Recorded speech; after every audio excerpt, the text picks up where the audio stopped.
Interpretation zone. શું કીધું? Interpretation zone. હવે આપણે જે ઇન્ટરપ્રિટેશન ઝોન છે ને એની થીમ જોઈએ લખી શું છે? ધીરજ માતા અને માતા કેવું દાતા પણ કહેવામાં આવે. કારણ કે એની પાસે છે ને બહુ બધું આપણને અહીંયા સૌરાષ્ટ્રમાં જિલ્લો છો એટલે પાછું ગીરના રહેવાસી છો. ઓકે, તમે અમરેલીના છો તો તમને સિંહ આવી જતા હશે ને. ઓકે, સિંહ જ્યાં જ્યાં દેખાય આખું ગીર સ્પેસિફિક એવું કાંઈ નથી કે ભાઈ એટલું જ ગીર. ઓકે, સિંહ જ્યાં દેખાય આખું સૌરાષ્ટ્રનો વિભાગ આખું ગીરનો.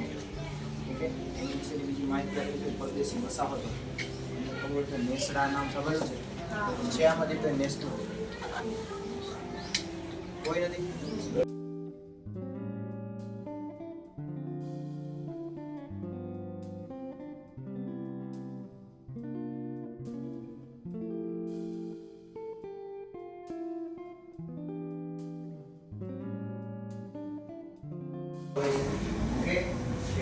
એક પણ કડી તૂટી જાય તો આખી આ ઝાડ તૂટી જાય. ઓકે, તો તમને મગજમાં પ્રશ્ન થયો કે માંસાહારી પ્રાણી જે છે સિંહ દીપડા એને પ્રોટેક્શન આપવા માટે સરકારે ડેવલપમેન્ટ કરવો પડે.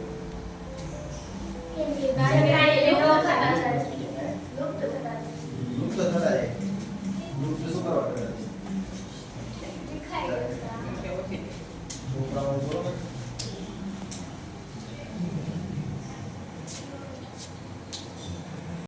એને બી તમે કંઈક મારી નાખો તો બી તમને સજા થાય. એ તો નથી રાષ્ટ્રીય પ્રાણી કે પક્ષી. પણ એ કોઈ એનિમલને મારવું એને સજા, કારણ કે કોઈ માનવને આપણે મારીએ તો બધાને જીવવાનો હક છે. જીવવાનો હક તો છે, તો પછી આપણે આ લોકોને જીવવાનો હક નથી. આને નામે એ તો એને માર નાખે છે. પતંગિયા અને મધમાખી જે હોય, પતંગિયા અને મધમાખી ઓળખો ને? એનો શું રોલ છે?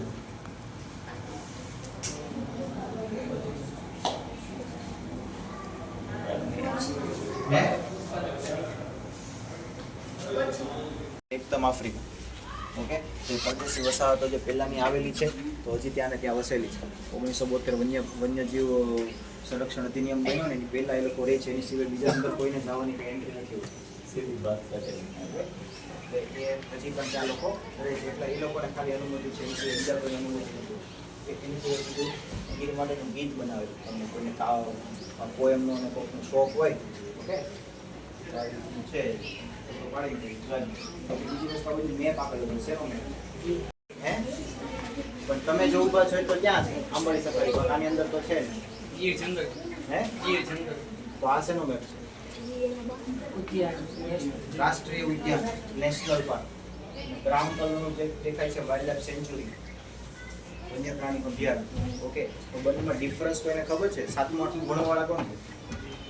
7મા 8મા વાળાને થોડું ઘણું આવતું હશે. અભયારણ્ય બધી છૂટો રાષ્ટ્રીય ઉદ્યાનમાં.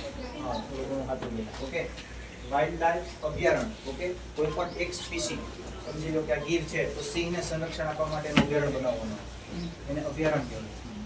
આપણે રાષ્ટ્રીય ઉદ્યાનમાં એવું નથી હોતું. રાષ્ટ્રીય ઉદ્યાનમાં જેટલી પ્રજાતિ હોય, જેટલી વનસ્પતિ, ફ્લોરા અને ફોના, ઓકે, એ બધાને પ્રોટેક્શન આપવું. કુદરતે કોકને બધાને જેને મોકલા છે ને પોતાનો કાંઈક રોલ હોય છે. તો સમજી લો કે માંસાહારી મોટા પ્રાણીઓ નથી, મતલબ લુપ્ત થઈ ગયા. પહેલા પહેલી લુપ્ત થતા જાય. ઓકે, લુપ્ત થઈ ગયા. તો એનો ખોરાક કોણ? એનો ખોરાક શેમાંથી આવે? આ છે ને તૃણાહારી પ્રાણીઓ ખાય ને, ચિંકારા છે, ચીકલ છે, ગાય છે, ભેંસ છે, બીજા જે તૃણાહારી પ્રાણીઓ કોઈ પણ છે એનો ખોરાક કરે છે. ઓકે, એ નહીં હોય તો આને કોઈ ખાવાનું નહીં, તો આની સંખ્યા વધી જાય. આ લોકોનો ખોરાક એમાંથી આવે. મતલબ એ આપણો એનો ખોરાક બધો વનસ્પતિમાંથી થાય છે ને. હે, એ લોકોનો ખોરાક વધી જાય તો આપણે શું ખાવું? મધમાખી અને જે આપણે ભમરા અને ભમરીનો જે નાશ થઈ જાય ને, 4 વર્ષમાં પૃથ્વીનું અસ્તિત્વ ખતમ થઈ જાય. એની વગર વનસ્પતિનો વિકાસ જ ન થાય. વનસ્પતિને ઝાડને વૃક્ષ ન હોય એનું આપણું કોઈ અસ્તિત્વ નથી. એટલે વૃક્ષો વાવવાના કઈ નહીં. તમારો બર્થડે આવે વર્ષમાં એક વાર આવે, કેટલી વાર? 2 વાર આવે. એક વૃક્ષ વાવવાનું, ખાલી વાવી તો મૂકી નહીં દેવાનું કે બળી જાય. ઉજેરવાનું 3 વર્ષ સુધી દેખભાલ કરો ને.